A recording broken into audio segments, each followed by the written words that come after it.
নমস্কাৰ প্ৰিয় দৰ্শক, পুনৰ এবাৰ আপোনালোক সকলোকে আমাৰ এই চেনেলটোৰ এটা নতুন ভিডিঅ'লৈ আন্তৰিক সকলোকে স্বাগতম জনাইছো। প্ৰিয় দৰ্শক, কালিলৈ হৈছে ইংৰাজী আগষ্ট মাহৰ 18 তাৰিখ সোমবাৰ। কালিলৈ পৰা আৰম্ভ হ'ব 2025 বৰ্ষৰ পবিত্ৰ ভাদ মাহ। গতিকে পবিত্ৰ ভাদ মাহত ৰাধা কৃষ্ণৰ পৰম কৃপা দৃষ্টি লাভ কৰি পাঁচ ৰাশিৰ জাতক জাতিকা সকলে জীৱনত খুব ভাল সময় লাভ কৰিব পাৰিব। তেওঁলোকৰ ভাগ্যত চমৎকাৰীভাৱে পৰিৱৰ্তন দেখিবলৈ পাব। এই পাঁচ ৰাশিৰ জাতক জাতিকা সকলে ৰাধা কৃষ্ণৰ আশীষ লাভ কৰাৰ ফলত তেওঁলোকৰ জীৱনলৈ সৌভাগ্য আহিব আৰু সৌভাগ্য অহাৰ ফলত তেওঁলোকৰ মনোবাঞ্ছা পূৰ্ণ হ'ব আৰু জীৱনৰ পৰা বিভিন্ন সমস্যা দূৰ হ'ব আৰু তেওঁলোকে কৰ্মক্ষেত্ৰত সফলতা পাবলৈ তেওঁলোকে খুব ভাল সময় লাভ কৰিবলৈ গৈ আছে। জ্যোতিষশাস্ত্ৰৰ অনুসৰি পাঁচ ৰাশিৰ জাতক জাতিকা সকলে যদি এই ভাদ মাহত এটা সৰু কাম ঘৰতে থাকি কৰিব পাৰে, তেতিয়াহ'লে তেওঁলোকে খুব জীৱনটোত ভাল ফল পাবলৈ সক্ষম হ'ব পাৰিব।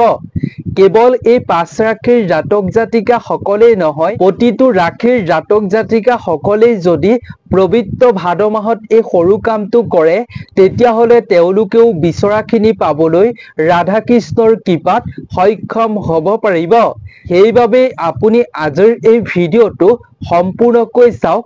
আমি আপোনালোকৰ লগত শ্বেয়াৰ কৰিম পবিত্ৰ ভাদ মাহত কোন পাঁচ ৰাশিৰ জাতক জাতিকা সকলে ভগৱান ৰাধা কৃষ্ণৰ কৃপা লাভ কৰিবলৈ সক্ষম হৈছে। গতিকে আপুনি ভিডিঅ'টোৰ মাজলৈ আগবঢ়াৰ পূৰ্বে কমেন্ট সেকশনলৈ যাওক। কমেন্ট সেকশনত আপুনি ভক্তি মনেৰে সঁচা হৃদয়েৰে আপুনি ৰাধা কৃষ্ণৰ নাম কমেন্টত লিখক আৰু তেওঁলোকৰ কৃপা লাভ কৰিবৰ বাবে ভিডিঅ'টোত এটা লাইক কৰিব বুলি আশা কৰিলোঁ। প্ৰিয় দৰ্শক, প্ৰতি বছৰে ভাদ মাহৰ কৃষ্ণ পক্ষৰ অষ্টমী তিথিত ভগৱান শ্ৰীকৃষ্ণৰ জন্ম উৎসৱ পালন কৰি অহা হৈছে। প্ৰিয় দৰ্শক, ভাদ মাহৰ এই পবিত্ৰ দিনটোত দুষ্টক দমনৰ লগতে পৃথিৱীবাসীক ৰক্ষা কৰি শুদ্ধ মাৰ্গদৰ্শনৰ অৰ্থে আবিৰ্ভাৱ হৈছিল জগতৰ ঈশ্বৰ অৰ্থাৎ নাৰায়ণ কৃষ্ণৰ ৰূপত। ভগৱান কৃষ্ণ হৈছে ভগৱান বিষ্ণুৰ অষ্টম অৱতাৰ। অষ্টম অৱতাৰ হিচাপে এই অষ্টমীৰ তিথিৰ দিনা জন্ম লাভ কৰিছিল পৃথিৱীবাসীক ৰক্ষা কৰিবৰ বাবে আৰু দুষ্টক দমন কৰিবৰ বাবে। এই ভাদ মাহটো খুবেই পবিত্ৰ মাহ। এই পবিত্ৰ মাহটোত ভক্তসকলে নাম কীৰ্তন কৰে যাতে প্ৰভুৰ কৃপা লাভ কৰিব পাৰে। প্ৰিয় দৰ্শক, আজিৰ এই ভিডিঅ'টোত আমি আপোনালোকৰ লগত পবিত্ৰ ভাদ মাহত ৰাধা কৃষ্ণৰ কৃপাত যি পাঁচ ৰাশিৰ ভাগ্যৰ দুৱাৰ মুকলি হ'বলৈ গৈ আছে তাৰ বিষয়ে শ্বেয়াৰ কৰিব খুজিছো। এই পাঁচ ৰাশিৰ জাতক জাতিকা সকলৰ ওপৰত মহাসংযোগ স্থাপন হৈছে, যাৰ ফলত তেওঁলোকে ৰাধা কৃষ্ণৰ কৃপা লাভ কৰিবলৈ সক্ষম হৈছে। কিন্তু তেওঁলোকে কিছুমান কথাৰ প্ৰতি মনোযোগ দিয়াটো খুবেই জৰুৰী। সেইবাবে আপোনাৰ ৰাশিটো থাকক বা নাথাকক, আপুনি ভিডিঅ'টো সম্পূৰ্ণকৈ চাব। প্ৰতিজন ব্যক্তিয়ে এই কথাকেইটা যদি মনত ৰাখিব পাৰে, এই কামকেইটা কৰিব পাৰে, তেতিয়া তেওঁলোকেও বিচৰাখিনি পাবলৈ ৰাধা কৃষ্ণৰ আশীষৰ ফলত লাভ কৰিব পাৰিব। ৰাধা কৃষ্ণ খুবেই সন্তুষ্ট হ'ব এই কামসমূহ আপুনি এই পবিত্ৰ ভাদ মাহত কৰাৰ ফলত।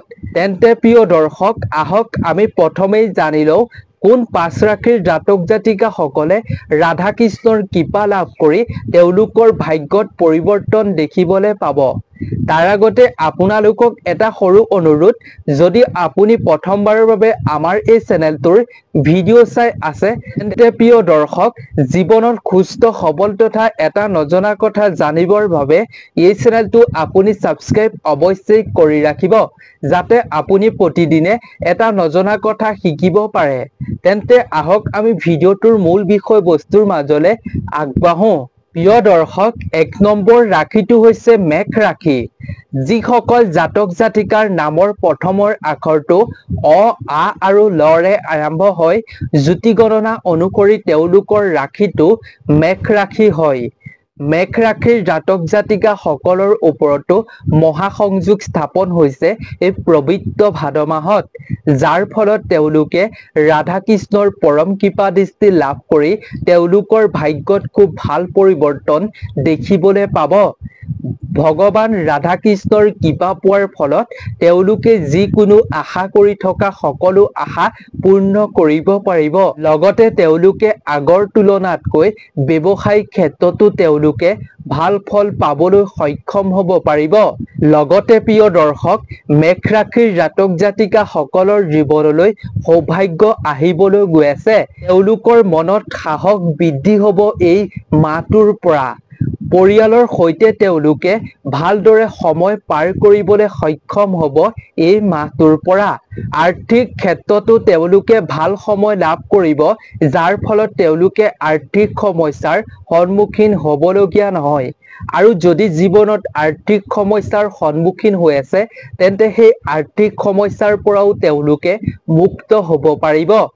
এই ভিডিঅ'টোৰ শেষত আমি এনেকুৱা দুটামান কামৰ বিষয়ে জনাম, যিকেইটা কাম কৰিলে আপুনি আৰ্থিক সমস্যাৰ পৰা ধৰি বিভিন্ন সমস্যাৰ পৰা ৰাধা কৃষ্ণৰ কৃপাৰ ফলত মুক্ত হ'ব পাৰিব।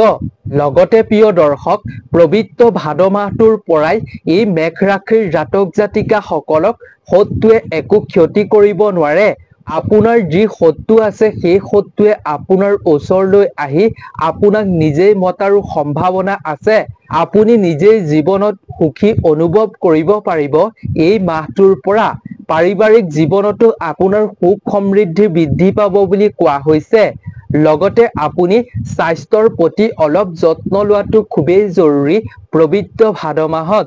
আপোনাৰ চাকৰি আৰু ব্যৱসায়ত আপুনি আগৰ তুলনাতকৈ উন্নতি দেখিবলৈ এই মাহটোৰ পৰা পাব। লগতে আপোনাৰ ভাই ভনীৰ পৰাও আপুনি এই মাহটোত সহায় পোৱাৰ সম্ভাৱনা আছে। কেৱল প্ৰিয় দৰ্শক ইমানেই নহয়, এই পবিত্ৰ ভাদ মাহত আপুনি একেলগে বহুখিনি কাম কৰি সম্পূৰ্ণ কৰি তুলিব পাৰিব। ইয়াৰ ফলত আপুনি আগৰ তুলনাতকৈ আপুনি লাভান্বিত হ'ব পাৰিব। এই পবিত্ৰ ভাদ মাহৰ এই সময়খিনিত আপোনাৰ মনৰ আশা বা আপোনাৰ চখখিনি পূৰণ কৰিবৰ বাবে আপুনি সক্ষম হ'ব পাৰিব। আপোনাৰ বিকাশৰ বাবে আপুনি সময় বিচাৰি পাব পাৰিব। প্ৰেম জীৱনৰ সম্পৰ্কও খুব মধুৰ হ'বলৈ গৈ আছে। আপোনাৰ সংগীৰ সৈতে আপোনাৰ যি প্ৰেমৰ সম্পৰ্ক আছে, সেই প্ৰেমৰ সম্পৰ্কটো এই ভাদ মাহত আপোনাৰ সম্পৰ্ক মধুৰ হ'বলৈ গৈ আছে। লগতে শিক্ষাৰ্থীসকলেও এই পবিত্ৰ ভাদ মাহত খুব ভাল ফল পাব পাৰিব। শিক্ষাৰ্থীসকলৰ বাবেও আমি ভিডিঅ'টোৰ শেষত এনেকুৱা এটা কাম দিম, যিটো কাম শিক্ষাৰ্থীসকলে কৰিবৰ বাবে ভাদ মাহত একেবাৰে নাপাহৰিব।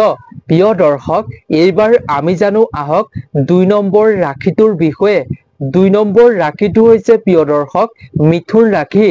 যিসকল জাতক জাতিকাৰ নামৰ প্ৰথমৰ আখৰটো ক, ঘ, ঙ আৰু দ্বিতীয় ছ, সেইসকল জাতক জাতিকাৰ ৰাশিটো হৈছে মিথুন ৰাশি। মিথুন ৰাশিৰ স্থানীয় লোকসকলেও ভগৱান ৰাধা কৃষ্ণৰ পৰম কৃপা দৃষ্টি লাভ কৰিবলৈ সক্ষম হ'ব পাৰিব। তেওঁলোকৰ স্বাস্থ্য ভালে থাকিব এই মাহটোত। তেওঁলোকে যদি এই মাহটোত ৰাধা কৃষ্ণক পূজা কৰে, তেতিয়াহ'লে তেওঁলোকে আকাংক্ষিত সকলো মনৰ ইচ্ছা পূৰ্ণ কৰিব পাৰিব। সেইবাবেই মিথুন ৰাশিৰ জাতক জাতিকাসকলে ৰাধা কৃষ্ণক পূজা কৰিবৰ বাবে নাপাহৰিব। ভগৱান ৰাধা কৃষ্ণৰ কৃপা দৃষ্টি পোৱাৰ ফলত মিথুন ৰাশিৰ জাতক জাতিকাসকলে আৰ্থিকভাৱে উন্নতি হ'ব পাৰিব। আধৰুৱা কামসমূহ সম্পূৰ্ণ কৰিব পাৰিব। বিবাহিত জীৱনলৈ সুখ আৰু সমৃদ্ধি আহিব। পৰিয়ালৰ মাজত যদি অশান্তিৰ সৃষ্টি হৈ আছে, তেন্তে সেই অশান্তিৰ সৃষ্টি দূৰ হ'ব। আপুনি ধাৰ ঋণৰ পৰাও মুক্ত পোৱাৰ এই মাহটোত সম্ভাৱনা আছে। নতুন বস্তু আপুনি ক্ৰয় কৰাৰ সম্ভাৱনা আছে এই মাহটোত।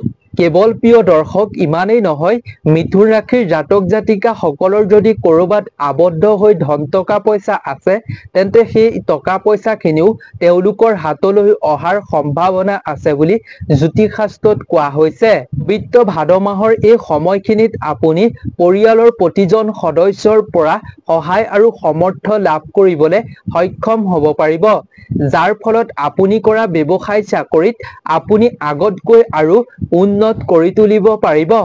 প্ৰিয় দৰ্শক, এইবাৰ আমি জানো আহক ৩ নম্বৰ ৰাশিটোৰ বিষয়ে। ৩ নম্বৰ ৰাশিটো হৈছে বৃশ্চিক ৰাশি। যিসকল জাতক জাতিকাৰ নামৰ প্ৰথমৰ আখৰটো দন্তীয়া ন আৰু অন্তস্থজৰে আৰম্ভ হয়, ৰাশি গণনা অনুসৰি তেওঁলোকৰ ৰাশিটো বৃশ্চিক ৰাশি হয়। ২০২৫ বৰ্ষৰ ভাদ মাহৰ এই পবিত্ৰ দিনকেইটাত বৃশ্চিক ৰাশিৰ স্থানীয় লোকসকলৰ জীৱনলৈ খুব ভাল সময় আহিবলৈ গৈ আছে। এই মাহৰ এই সময়খিনিত আপুনি যিকোনো গুৰুত্বপূৰ্ণ সিদ্ধান্ত লোৱাৰ সম্ভাৱনা আছে। এই ভাদ মাহৰ এই সময়খিনিত আপুনি যিকোনো ধৰণৰ সিদ্ধান্ত ল'বলৈ আপোনাক বিশেষ কষ্টৰ প্ৰয়োজন নহ'ব। আপুনি যিকোনো সিদ্ধান্ত ভালদৰে আপুনি ল'বলৈ সক্ষম হ'ব পাৰিব বুলি কোৱা হৈছে জ্যোতিষ শাস্ত্ৰত। লগতে এই ৰাশিৰ ওপৰত মংগল গ্ৰহৰ প্ৰভাৱ পৰিবলৈ গৈ আছে, যাৰ ফলত তেওঁলোকে কেৰিয়াৰত অগ্ৰগতি লাভ কৰিব। ব্যৱসায়ত তেওঁলোকে আগৰ তুলনাতকৈ ভাল ফল পাবলৈ সক্ষম হ'ব পাৰিব। মংগল গ্ৰহৰ এই ৰাশিৰ ওপৰত সুপ্ৰভাৱ পৰাৰ বাবে আত্মবিশ্বাসেৰে ভৰি পৰিব মনত। লগতে তেওঁলোকৰ পুৰণি বন্ধুকো এই মাহত লগ পোৱাৰ সম্ভাৱনা আছে বুলি কোৱা হৈছে জ্যোতিষ শাস্ত্ৰত। ভগৱান ৰাধা কৃষ্ণৰ আশীৰ্বাদৰ ফলত আপুনি শত্ৰুৰ ওপৰত এই মাহত জয় কৰিব পাৰিব। পবিত্ৰ ভাদ মাহত যিহেতু ভগৱান শ্ৰীকৃষ্ণৰ জন্ম তিথি আছে, এই জন্ম তিথিৰ পৰা আপুনি বহুতো সুফল পাবলৈ গৈ আছে। ২০২৫ বৰ্ষৰ পবিত্ৰ ভাদ মাহৰ অষ্টমী তিথি এইবাৰ পৰিছে ভাদ মাহৰ ২৮ তাৰিখ আৰু ইংৰাজী ছেপ্টেম্বৰ মাহৰ ১৪ তাৰিখে পৰিছে। এই দিনটোত ভগৱান শ্ৰীকৃষ্ণৰ অষ্টমী তিথি সমগ্ৰ ৰাজ্যজুৰি পালন কৰা হ'ব। আৰু এই অষ্টমী তিথিয়ে বৃশ্চিক ৰাশিৰ জাতক জাতিকাসকলৰ ভাগ্যলৈ বহুতো সুফল কঢ়িয়াই আনিবলৈ গৈ আছে। কেৱল ইমানেই নহয়, ভগৱান শ্ৰীকৃষ্ণৰ জন্ম অষ্টমীৰ এই পবিত্ৰ দিনটোৰ পৰা আপোনাৰ সমাজত আৰু ব্যৱসায়িক ক্ষেত্ৰত মান সন্মানো বৃদ্ধি হ'বলৈ গৈ আছে। লগতে জন্মাষ্টমীৰ দিনটোৰ পৰা আপোনাৰ আৰ্থিক অৱস্থাও মজবুত হ'বলৈ গৈ আছে। প্ৰেম জীৱনলৈ সুখ আৰু সমৃদ্ধি আহিব। লগতে আপোনাৰ যদি বৈবাহিক জীৱনত যিকোনো ধৰণৰ সমস্যা আছে, তেন্তে সেই সমস্যাসমূহো দূৰ হ'বলৈ গৈ আছে। আপুনি কেৱল জন্মাষ্টমীৰ দিনাই বা ভাদ মাহত আপুনি এটা কাম অৱশ্যেই কৰিব লাগিব।